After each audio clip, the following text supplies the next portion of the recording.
à notre assemblée. Dans l'Épître aux Hébreux, chapitre 10, verset 25, nous lisons ceci. N'abandonnons pas notre assemblée, comme c'est la coutume de quelques-uns, mais exhortons-nous réciproquement, et cela d'autant plus que vous voyez s'approcher le jour.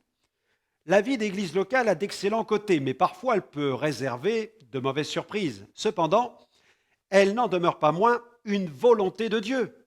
Alors l'ennemi guette le moment de faiblesse, les instants de doute, et il invite le chrétien amer, déçu, frustré, à aller voir ailleurs. Ainsi, la tentation de vouloir abandonner son assemblée touche plus de personnes que nous ne le pensons. Le diable sert toujours les mêmes plats et il ne craint pas de les réchauffer. Certains sont tombés dans ce piège qui consiste à graviter autour des églises locales d'une même ville, pensant trouver de meilleurs chrétiens dans l'église d'en face. Malheureusement, très vite, ils découvrent que chaque église a ses problèmes. Alors que font-ils? Ils continuent à tourner et ils tournent encore et encore. Ils sont tels des satellites en orbite.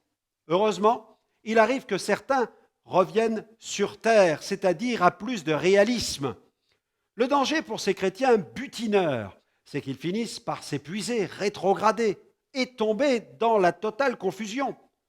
Le loup épie le moindre faux pas de la brebis qui s'éloigne du troupeau. Il ne perd pas de temps avec celle qui est au milieu du troupeau et qui se tient à côté du berger.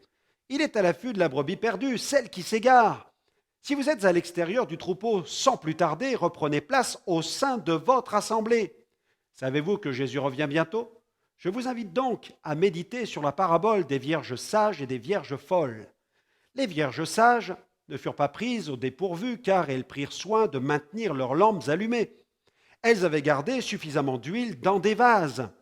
Les vierges folles, quant à elles, ne veillèrent pas sur leurs réserves d'huile. Elles furent surprises par ce retour soudain. La fidélité à son assemblée doit être une véritable priorité dans la vie du chrétien. Alors je vous recommanderai cette prière. Seigneur, je veux rester attaché à mon assemblée et je prie pour tous ceux qui sont tentés de la quitter afin qu'ils restent attachés à leur communauté.